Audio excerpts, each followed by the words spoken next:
Good day and welcome to Q3 FY2024 earning conference call of Muthoot Capital hosted by Elara Securities Private Limited. As a reminder, all participants' line will be in the listen-only mode and there will be an opportunity for you to ask questions after the presentation concludes. Should you need assistance during the conference call, please signal an operator by pressing star then 0 on a touch-tone phone. Please note that this conference is being recorded. I now hand the conference over to Ms. Shweta Daptardar from Elara Securities Private Limited. Thank you and over to you, ma'am. Thank you, Muskan. Good morning, everyone. On behalf of Elara Capital, we welcome you all to the earnings conference call of Muthoot Capital to discuss the Q3 FY24 performance.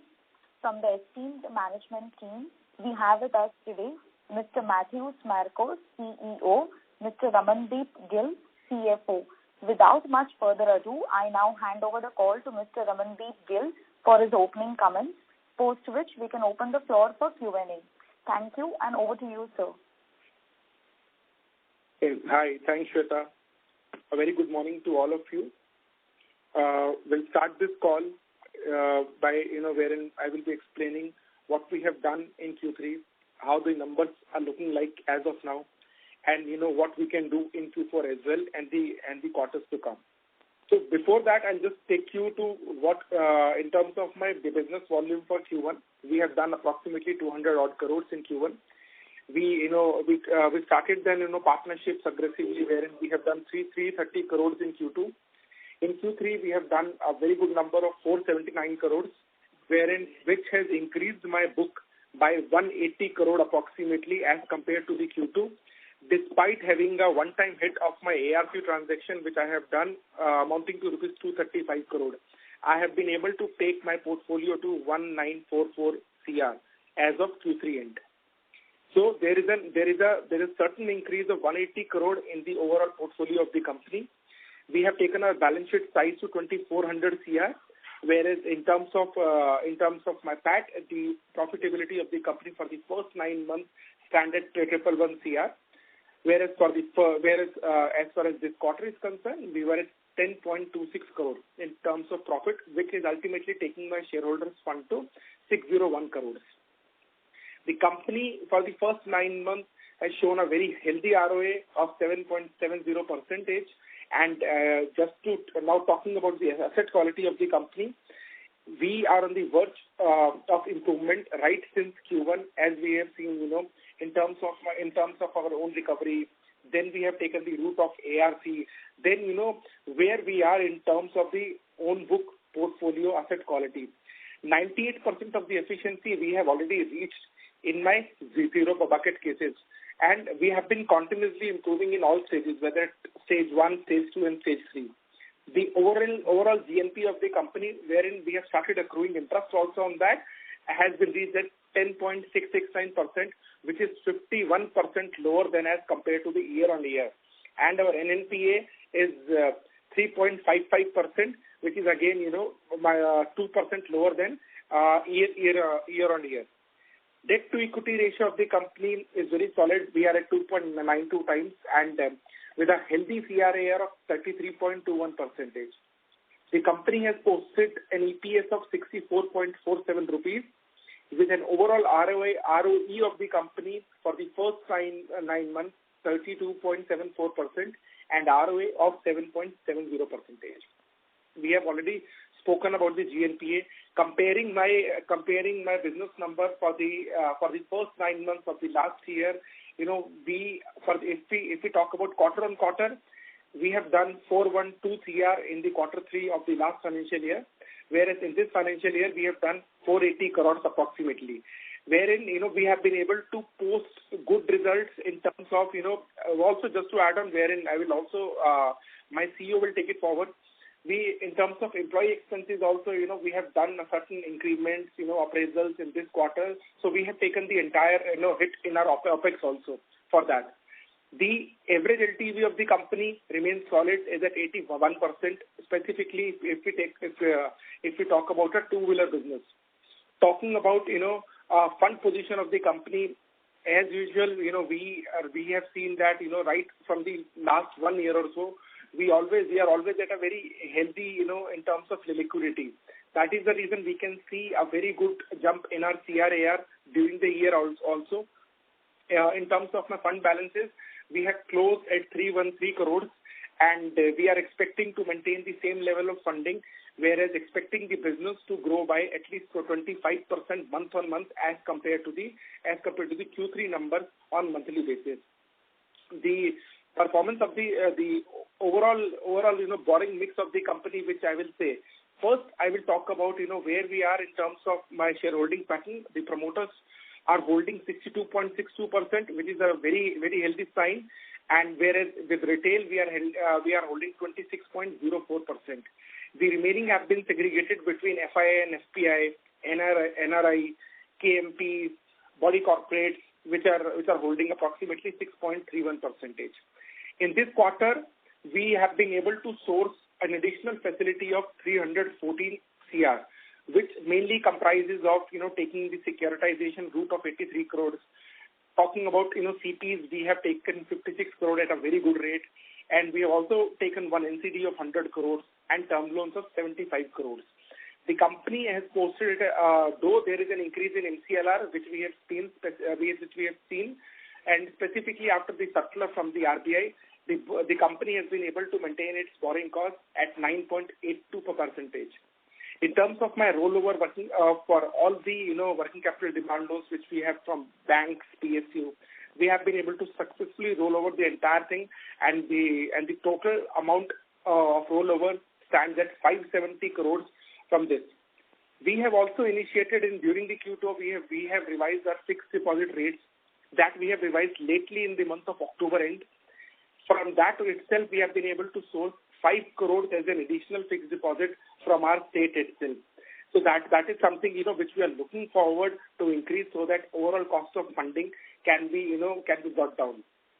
So in terms of my mix, my total funding comes from the banking, which is approximately 61%. Remaining funding is basically a mixture of my NCDs, my sub-debt, my loans, my CP, my PTC, and DA. So that's an overall view. In terms, now I'm talking about the provisioning which we are, where we are in terms of.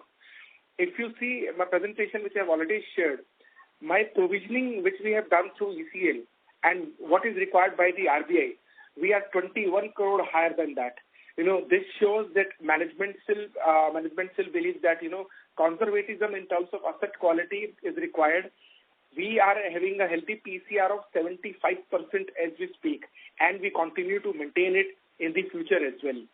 In terms of the overall yield, yes, the company has done the co-lending business as well during the quarter, wherein we can see that earlier it used to be 60% of the entire, which has been brought down to 50% now, and 50% is basically our MCSL sourcing. With that, we can see that there is a slightly increase in the overall yield of the company, which was used to be 16.26%. That has been moved up to 17.52%. We can see a further jump in that in the quarters to come. So that's it from the finance side. And now I would request my CEO, Mr. Marcos, sir, to bring the business angle to it, sir. Good morning, Raman. Am I audible? Yeah. Good morning, everyone. Thanks once again, and very happy to connect with all of you. So, taking forward from where Raman has left, Raman has, I think, adequately explained the status of our finances. I want to talk a bit about the foundational work that we have done. So, maybe if in Q1 and Q2 we were discussing with you about the changes that we are making and the promise that holds for the future. I think Q3 was the period when we actually delivered on most of the promises. So let me start with the first promise that we made. One was on the implementation of a new LOS for our core business, which is two-wheeler. So we launched the new LOS in Q3, and it gave us rich dividends. Now we are able to give an end-to-end turnaround time of half an hour to 45 minutes to a customer based on the availability of the basic documents that are required. So that has actually seen a huge difference in the business, and you can see that our business has steadily grown to 480 crores, and our market share has also gone up to about 8% in this period due to this implementation. Now our entire top management team has been hired. So we have our head of HR who has joined.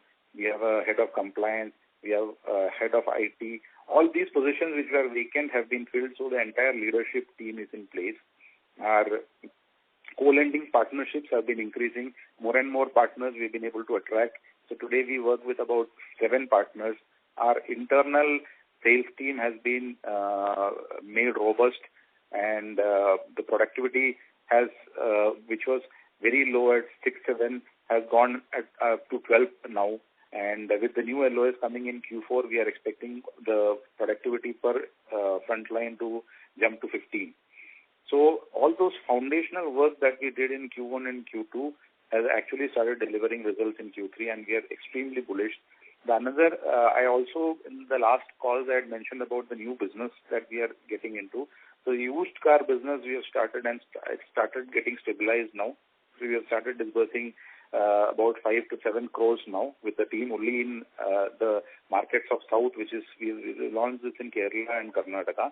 And in Q4, we are going pan-India. So the recruitment on the used car team is also in full swing. So we have hired people across North and East also now. So by February, we will see numbers coming in from across the country on used car. We have just shortlisted our business head for light commercial vehicle business. So by April or Q1 of next year, we will see LCV business also kicking in. Our head for retail liability is joining on 5th of February.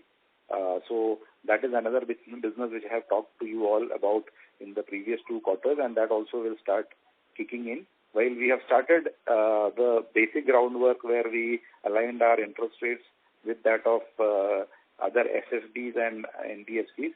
So that part has been done. With the leader also coming in next month onwards, we will start kicking in that business also. So I think we are extremely bullish on the for Q4 and the time to come. Thank you very much. We will now begin the question and answer session.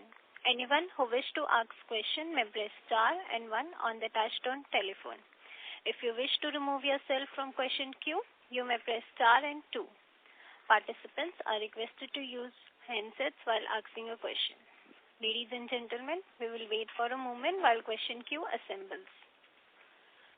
The first question is from the line of Yash Agarwal from JM Financial. Please go ahead. Yeah, good morning, sir. So operationally, the numbers seem very weak. There's no pickup in NII, operating profit despite growth in AUM. Even our profit before taxes are down the core profit before taxes are down quarter on quarter, year on year. Year on year, it's halved from 27 crore to 13 crores. So despite whatever positive comments that you all have made, when do we see the core operating profit and NII start increasing? Because even if the interest income is down quarter on quarter despite pickup in disbursements. So what is your comments on that? Sir, I'll take it, sir. So yes, hi, very good morning. Thanks for asking the question. So first of all, if we talk about the Q3 of last year, wherein, we had a book of 2,200 crores. On that, we had earned a 23% yield.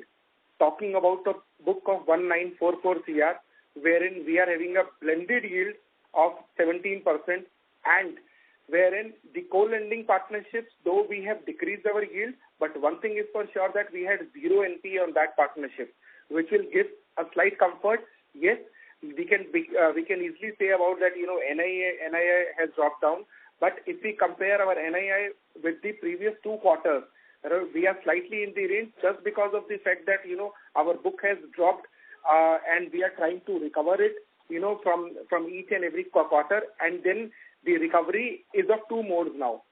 First mode that we have done for the recovery is basically, first we have slightly, we have moved out our GNPA portfolio, which was, increasing our cost of funds. right?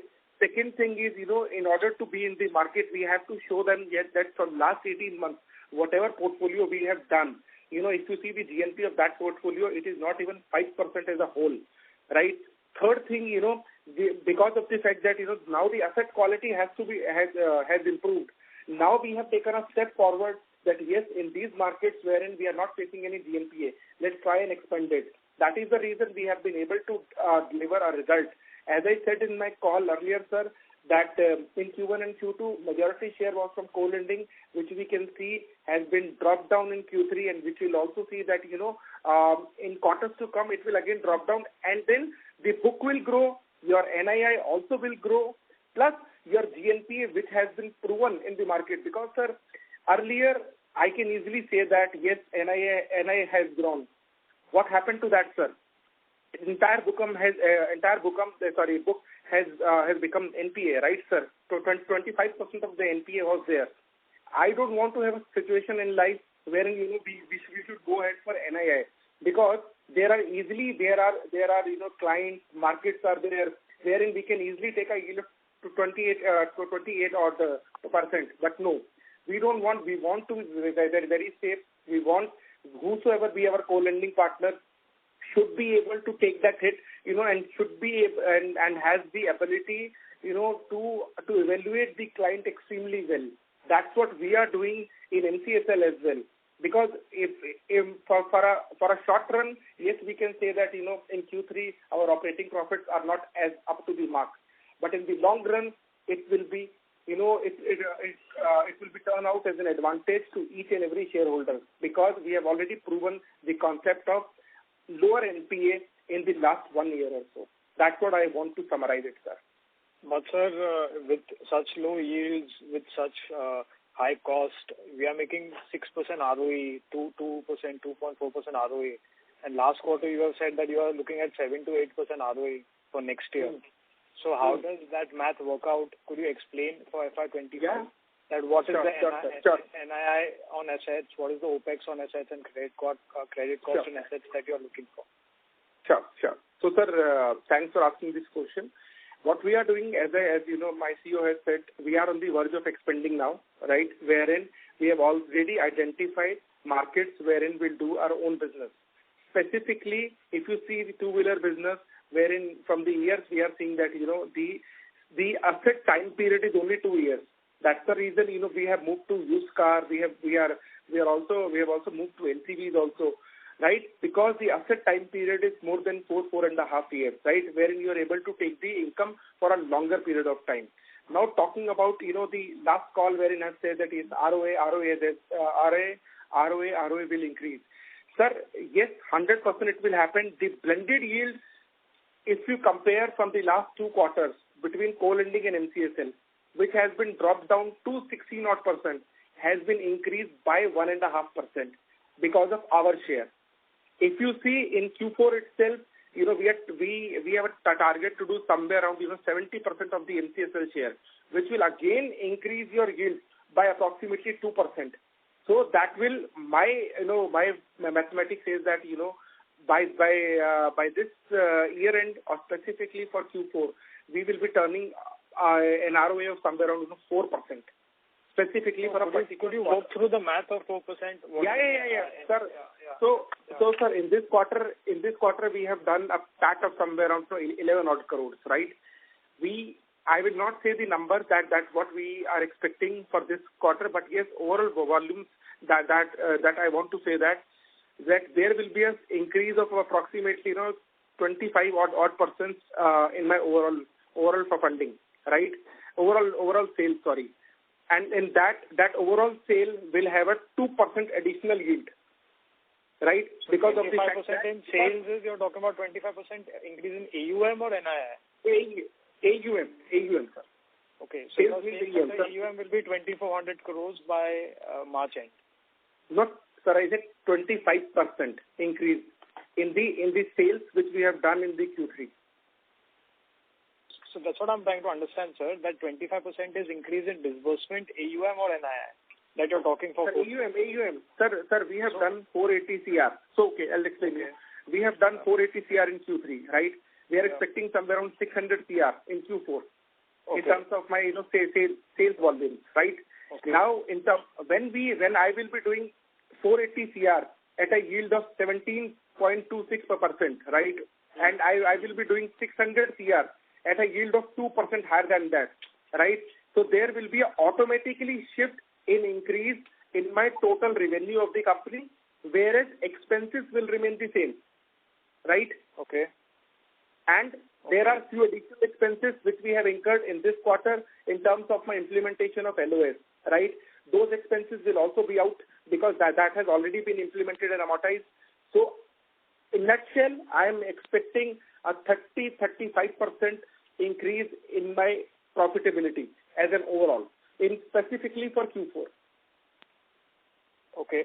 And for next year, what is the disbursement target and what is the current monthly rate? Raman, I want to just add to that also is the fact that we also incurred an additional cost of 2 crores plus for our appraisals, which we did. And we did our appraisals late. In fact, our cycle after COVID has become October to October. And we did our appraisals and gave arrears right from April onwards. So that's actually, while it is an expense, I see it as an investment on the people because that is, the team is highly motivated and which will give me dividend. Also on the NII, while we appreciate there has been a reduction in NII, that was a constructive step in cleaning our book. So had we held on to that book without doing an ARC, maybe the accruals would have been higher. But that was a conscious call to clean the book and present a much better financials in front of us. This is a temporary phase. While you can see clearly all the positives in terms of growth in business, that is where it is going to impact the P&L as we move forward. Yeah, Raman. Last two questions. So what is the current monthly rate of disbursement and for next year, what is our disbursement target? Because you are saying 600. So should we expect 3,000 crore next year? And what is the current monthly rate of disbursement that we are doing? So currently November we touched almost 200 crores, 195 crores. December, of course, because of there's a year-end change in date of manufacturing, etc., and therefore the industry dips. So it came down to 150 crores. But now we are comfortably clocking 150 crores, and next year onwards we should be doing 200 crores plus per month comfortably. So despite the 150 crore monthly rate, we are expecting 600 crore disbursement in the fourth quarter? Fourth quarter, because this month onwards it will increase. No, this was 150 is what we did in December. Okay. So now with January, February, March, and anyway there is a peak during the last 2 months, February and March, we will be able to do 600 crores for Q4. All right. That's it from my side, and I hope the numbers which you're guiding for are achieved, because everyone's been patient. But yeah, we just hope and best of luck for that. Thank you. Surely. Thank you. Yeah. Thank you. The next question is from the line of Aditya Shroff from Incode Asset Management. Please go ahead. Yeah. Hello. Am I audible? Yes, sir.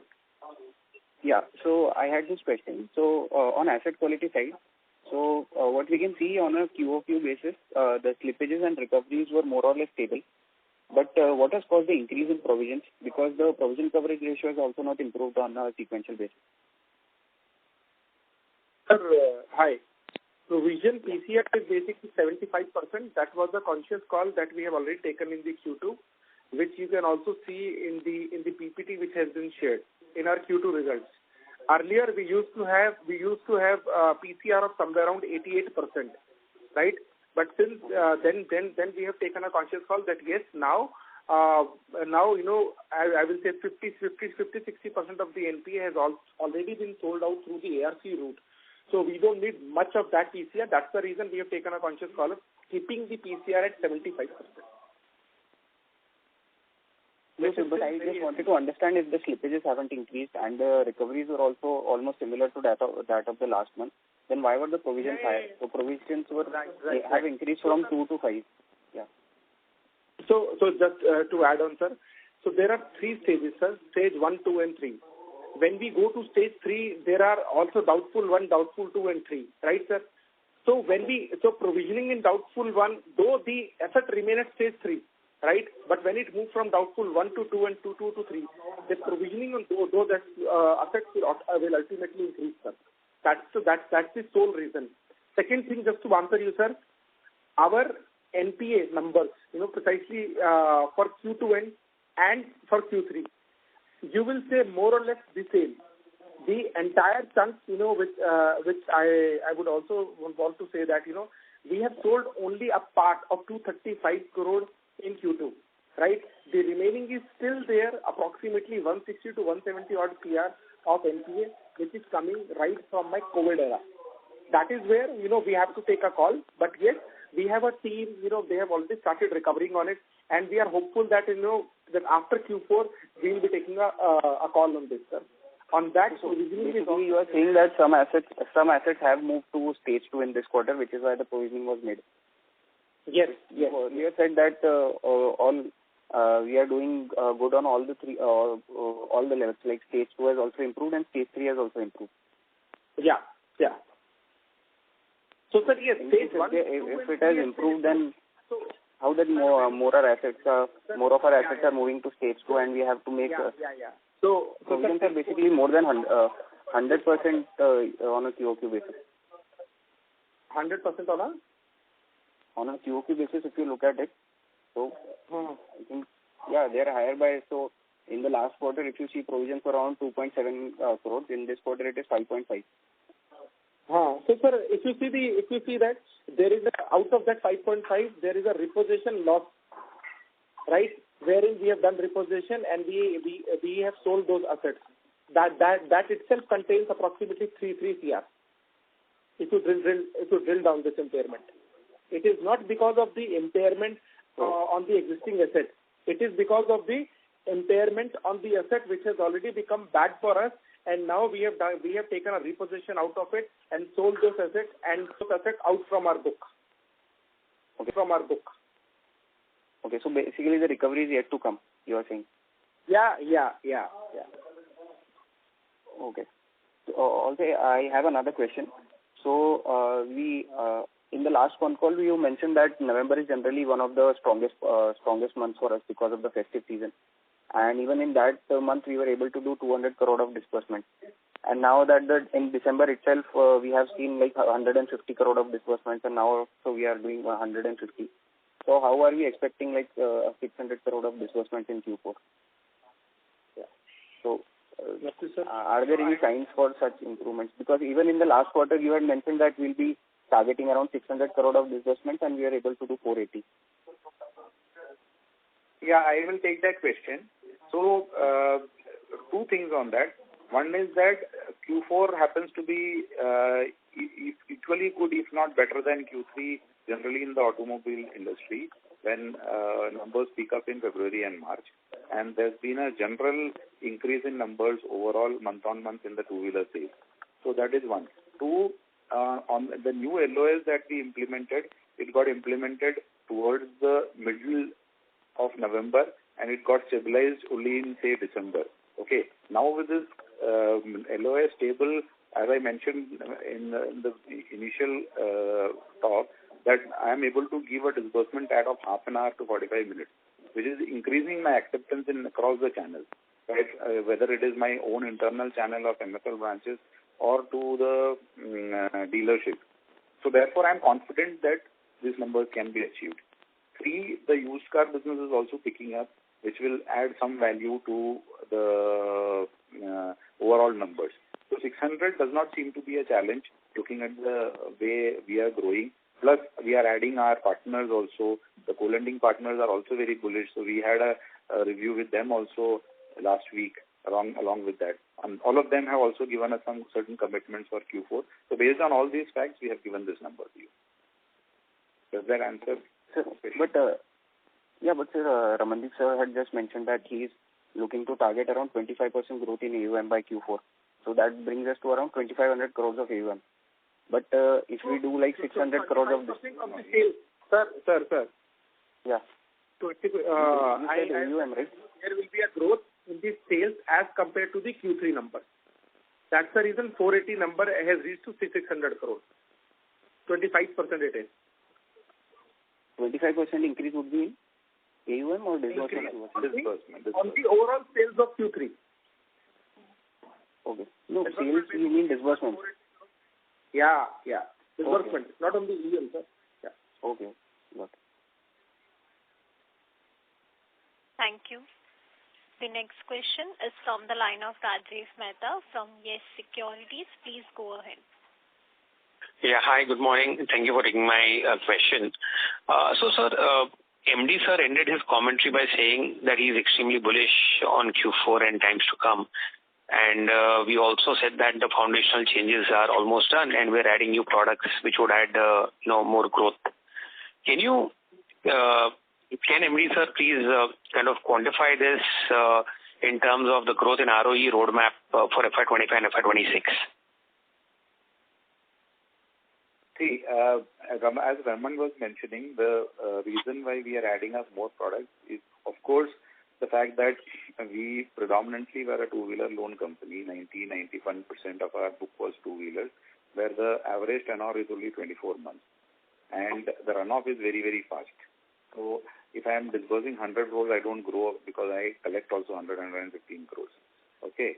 So the products that we are adding now, which is used car and LCV, both of these products have a tenor of about 48 to 60 months, average tenor, which means the growth in AUM as a result of adding these products would be faster than what I am able to grow in two-wheelers. Well, two-wheeler will continue to be my war horse so that is one.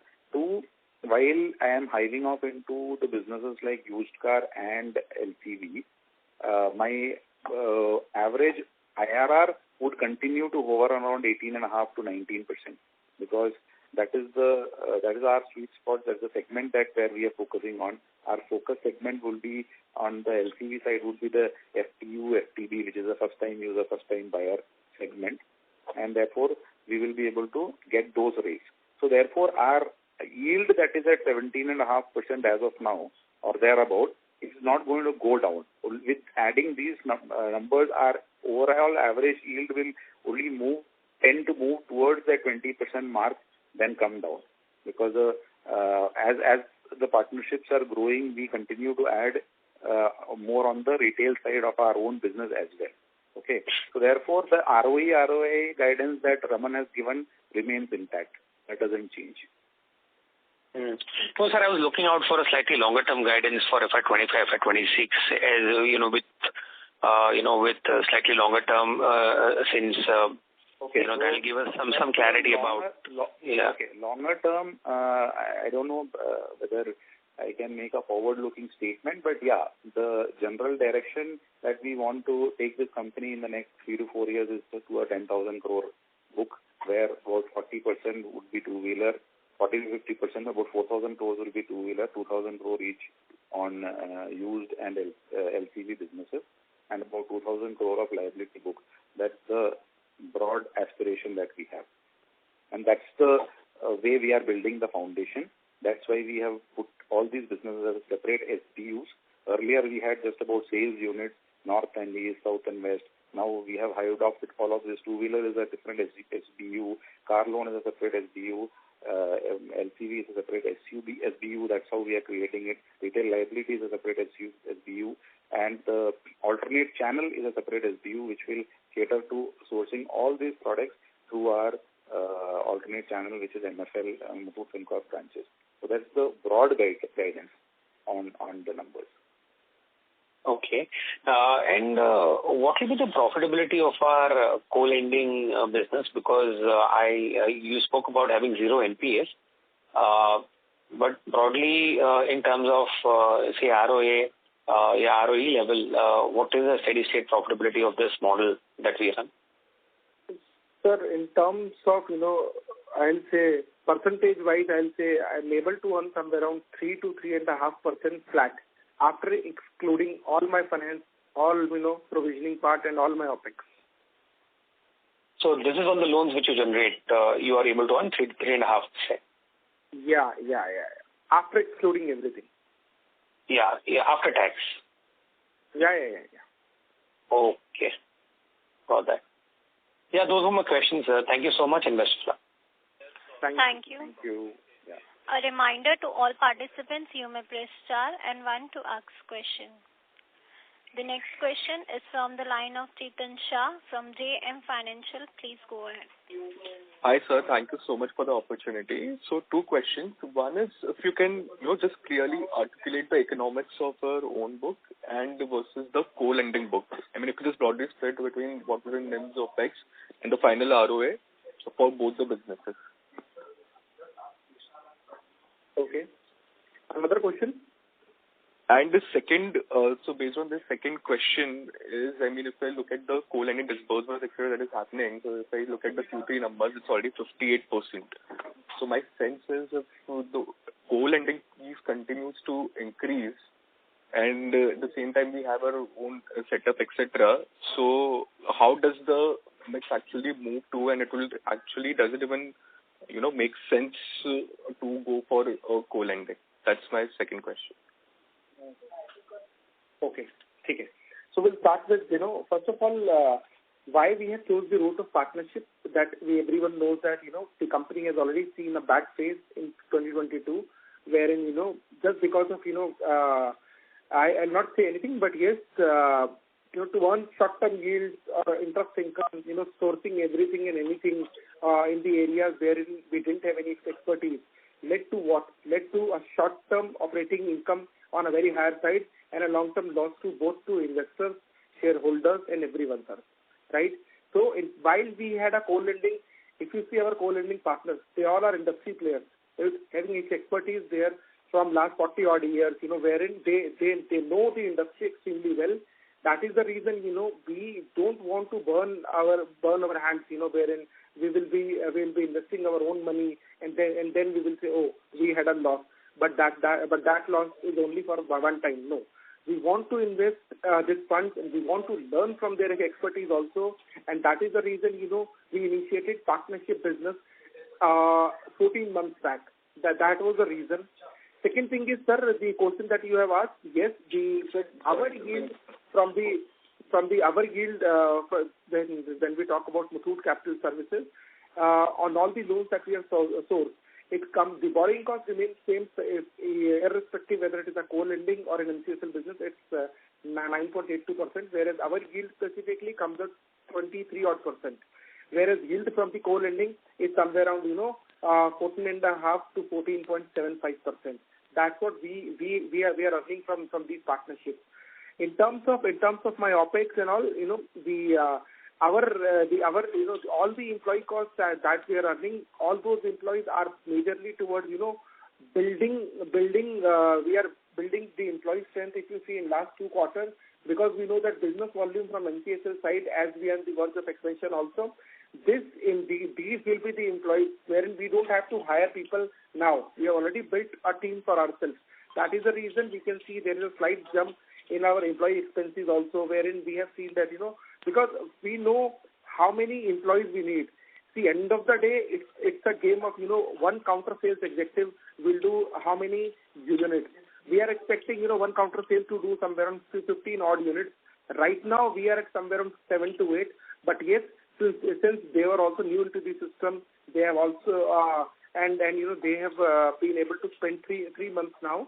In next 3 months or in the next 3 to 6 months, their number will also go up. So cost for me, as I said, will remain same. But yes, since the business which they will bring specifically for the MCSL, that business on that NII will automatically go up, sir. That's where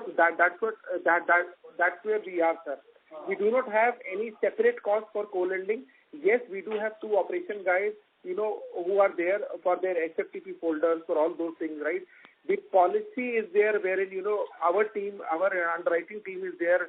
One person is there, who's basically sorting out all the cases, one person assigned for each partner, so that, cases can be disbursed in a timely and in a paced manner. So that's how our OPEX is in terms of our partnerships. Rather, the remaining OPEX is entirely and purely belong to MCSL. Okay, sir, so just to clarify, then what will be the ROA for our own book?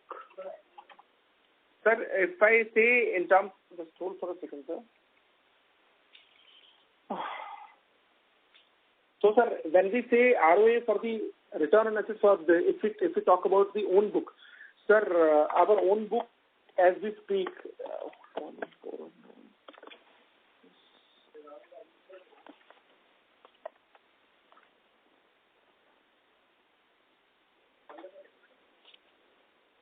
sir, it would be somewhere around 6%. 6%. Okay. So right now, this quarter, what we have delivered is somewhere around 2% on blended basis. So if I put it correctly, what you're trying to say is currently employees, etc., branches, etc., all has been underutilized, and going ahead with this new businesses that will scale up. So eventually in FY25 will reach somewhere around, say, 4% ROA. True. And sir, just to inform you what we have done here, roughly to compute the ROA, I have excluded the profitability of co-lending as of now, what we had on a rough basis, right? And with that interest income, with that return, I have only taken the asset base of MCSL business. That's where we have been able to arrive somewhere at 6% odd figure. That is one, sir. Second thing is, yes, as I told at the start of the answer of your question, that we don't want to build a business wherein we know that yes, we can do 100%. We are having sufficient funds. We can go to the markets and do these funds. This will only help us for a short period of time. The asset base of the company has become so solid now that in last 1 year, we were not even talking about the NPAs of this financial year, of last financial year. We are always talking about the NPAs of pre-COVID era. That's where the actual strength of the organization has reached. We are having reviews every day, a monthly review by the CRO, because we wanted to take asset quality on a very serious note. Because I as a CFO, or in fact my CEO and MD also, we don't want to build a book which will only give you gloomy picture for a very short period of time. Okay, got it. Understood. I want to add something more to this here. We are when I mentioned we are doing some foundational work, I mean it in the sense that we have revamped our entire collection structure. So we have built scorecards for collection. So today I run a scorecard on the 22nd or 23rd of every month, one called a pre-delinquency management scorecard.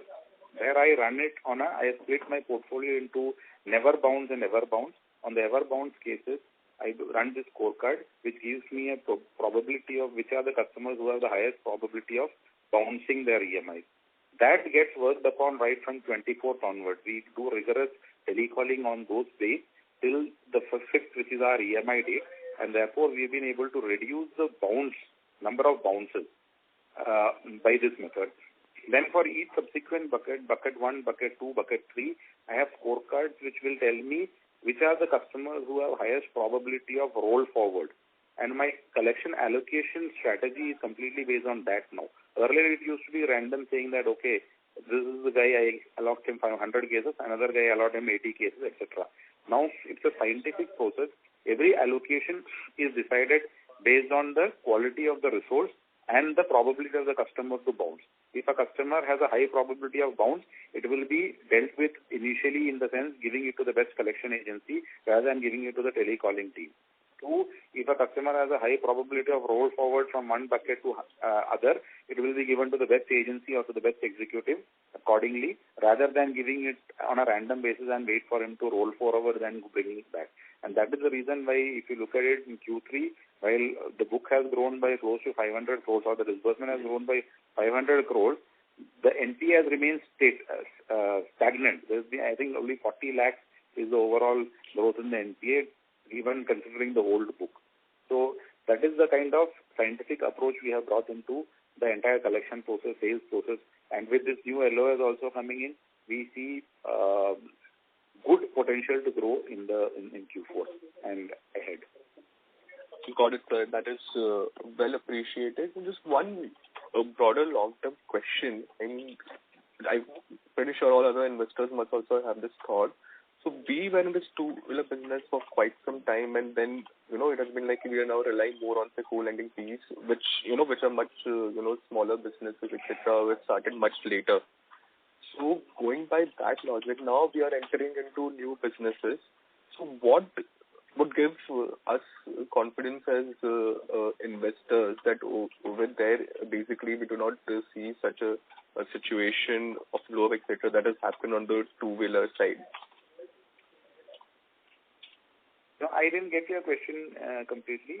My question is, I'll just rephrase it. My question is on the two-wheeler side, basically, where we have been in the business for quite some time, and after that, there has been a huge blow-up, and then we relied on the co-lending partners, basically. So now there's new segments that we're entering, say, used cars or LCV, etc. Yeah. So what would, how would you give us confidence as investors that, something similar does not end up happening over here, basically, and now we are at a steady state, basically, growth path? Okay. So, first thing, it's not that our two-wheeler business has been bad always. Pre-COVID, our GNPA levels were only 5%. And post-COVID, also, we have come to that level. So this blip was only because of COVID, which was a universal phenomenon. It was a black swan event. It is not that there was something went terribly wrong in our process or something. Yeah, of course, COVID has made us wiser, and we have put in more scientific approach, as I mentioned, on collection, etc., etc. Our focus used to be earlier on the bucket 3, or where it should not move to NPA. Now we have started focusing from bucket X and ensure that not more than 2% flows into bucket 1, and therefore the funnel at the end is so small that it is manageable. So those kind of scientific approach we have brought in, we have become wiser. But the business model was always right. Our ability to do business in two-wheeler was always there. Now, if you ask me, why did we start late into the used car and this thing? Maybe, we could have started a little earlier. But I think now that we have started, why we would be able to do it is because we have a huge base even within our own ecosystem of MPG group.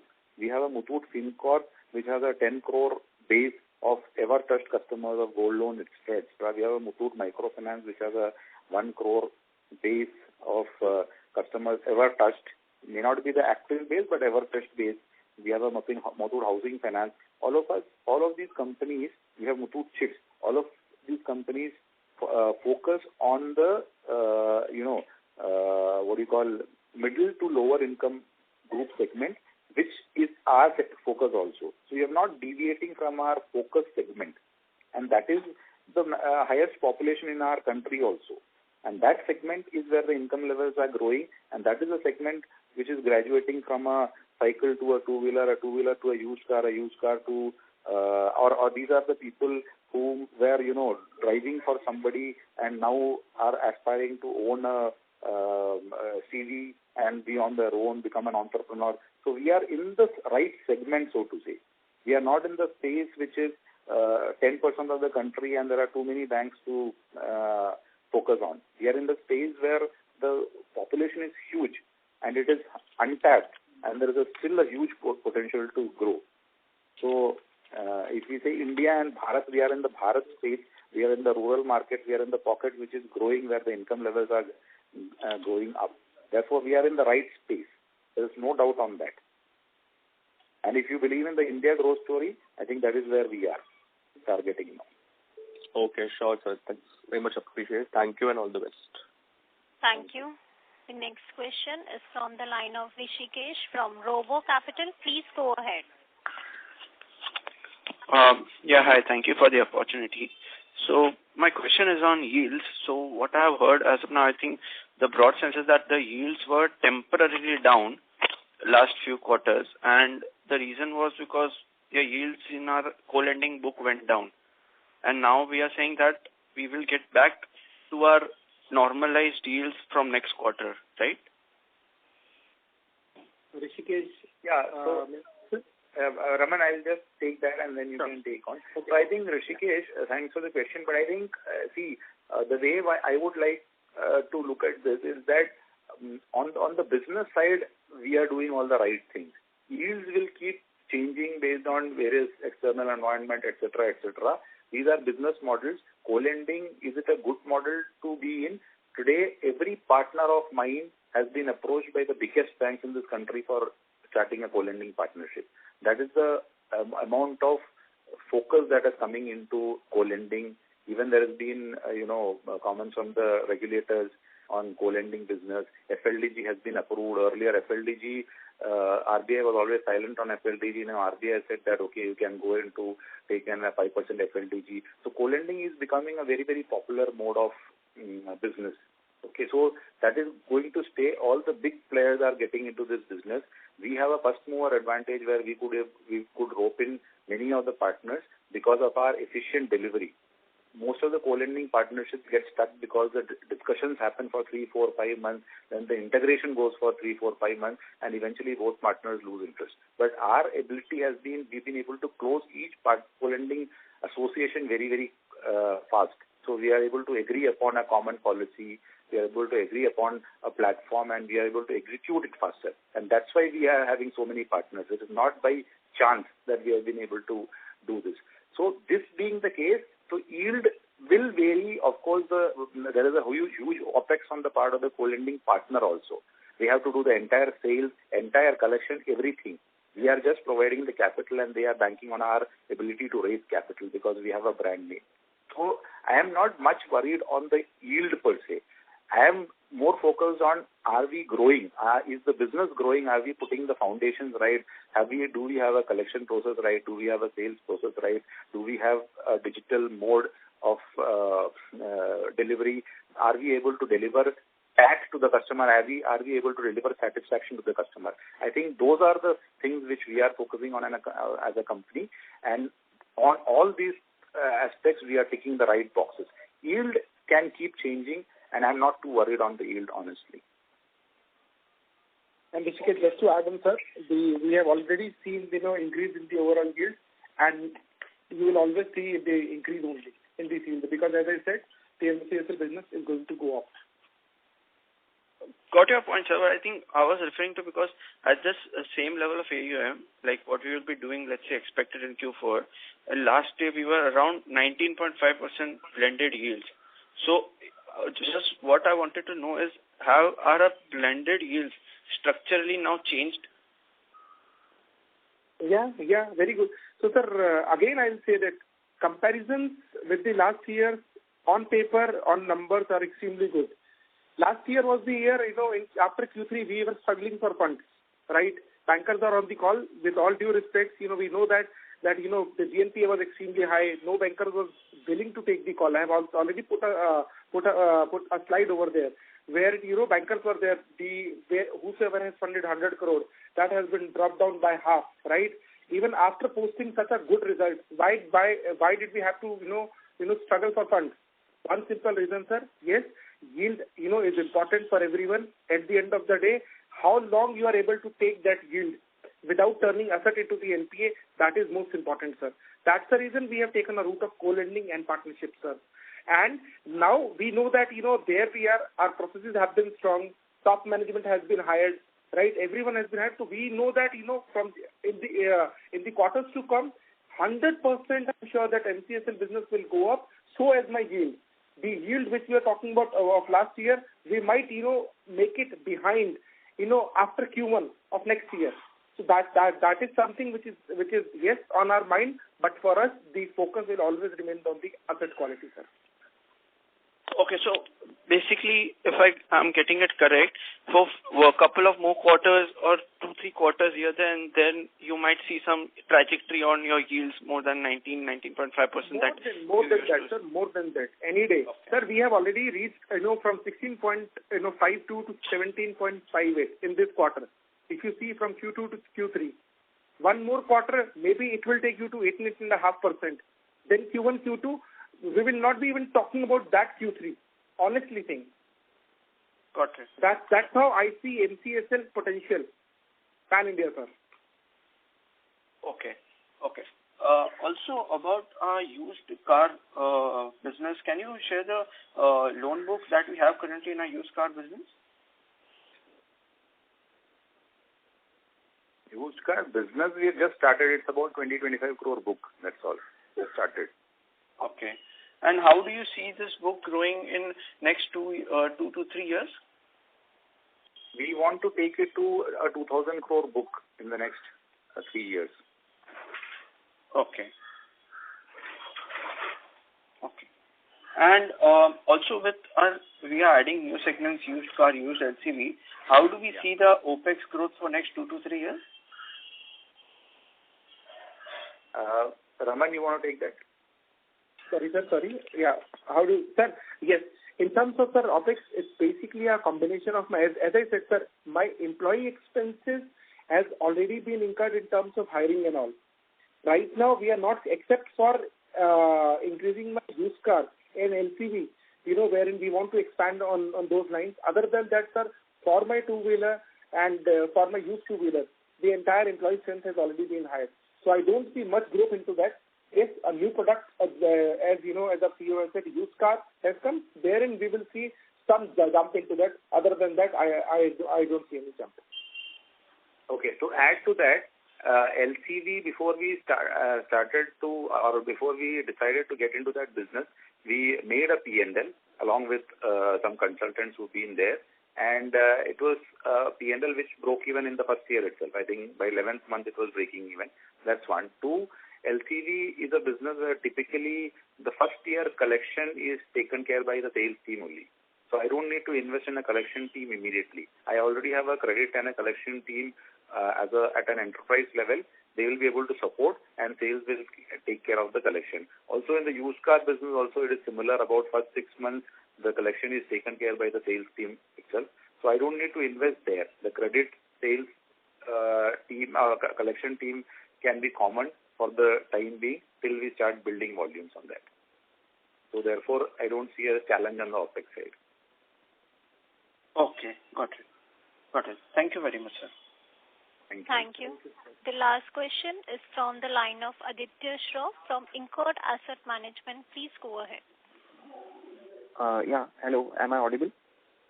Yes, sir. Yeah, you are. Yeah. So I just wanted to clarify on a few things. So this quarter on a sequential basis, we saw some AUM growth as well, and spread. There was also improvement in spread, but still the NII was flat. So I just still did not understand what was the reason behind the flat growth in NII. Sir, two things, sir. In terms of NII, if you talk about the overall NII, sir, if you see, sir, in Q2, we have, striked off, 235 crore of AUM in terms of my NPA, right? So earlier, that was the part of my overall, AUM. Okay. On that, there were also some interest accruals. Yes or no, sir? Because as per Ind AS 108, it allows us, to accrue interest on those portfolios as well. So when that portfolio has been kept out from the books, obviously we will lose interest out of that as well, right? Though we have saved provisioning part, which is only for which was only for 42% of that NPA, but that is the reason I'll say our book has grown up, everything has grown up. But yes, the book that we have sold off has also contained some part of that in my NII. So basically you are saying there was some interest reversal. Huh? Yes. Okay. And secondly, sir, could you please explain what was the repossession loss that you were explaining earlier? What was the reason of? Repossession loss. So repossession loss, we are having somewhere around 3.25 crore, sir. Okay, so what is this repossession loss? So basically you were saying that we had repossessed a vehicle and we are unable to generate any income out of it. Or are you saying that... No, we have repossessed... No, sir. We have repossessed the vehicle and we have sold that vehicle at a loss of 3.5 crore. All these vehicles were having a DPDs of 450 days plus. Okay. Yeah. Okay. But so can we? That's the reason this repossession loss has been shown in the impairment. Okay. Can you give me a guidance for what is the credit cost that you are building in? So because earlier we did not have any co-lending arrangements where we had zero NPA risk. But now that we are doing more co-lending, can we expect a reduction in the credit cost, and what would be your guidance for it? Sir, we are already seeing that, and just to give you a glimpse of what we are following in our respective stages, at stage 1, we are having 1% of the PCR, wherein whatever there is in stage 1, we'll keep it like this. Stage 2, we are having somewhere around 11%, and on stage 3, we are having 42.22% of the overall portfolio, whatever is happening in the stage 3. That is there in terms of my MCSL business. Whereas with respect to the co-lending, since we know that there is zero NPA as of now, and so therein cost on that as an overall that we have taken is 0.60%, sir. Okay. Got On the co-lending number. Yes, sir. Okay. Thank you. As that was the last question, I now hand the conference over to Ms. Shweta Daptardar from Elara Securities Private Limited for closing comments. Thank you, Muskan. On behalf of Elara Securities Limited, we thank the management of Muthoot Capital to provide us the opportunity to host the earnings call. Thank you, team. Thank you all. Yeah, and on behalf of the management, I want to thank all the investors for, keeping faith in us. And I want to assure you on behalf of the management that we will continue to build value for you. We are on the right track. We are doing all the right things. We will continue. We are cognizant of the fact that your money is with us, and we really appreciate that. And we will continue to add value to that. Thank you so much. Thank you. On behalf of Elara Securities Private Limited, that concludes this conference call. Thank you for joining us. You may now disconnect your lines.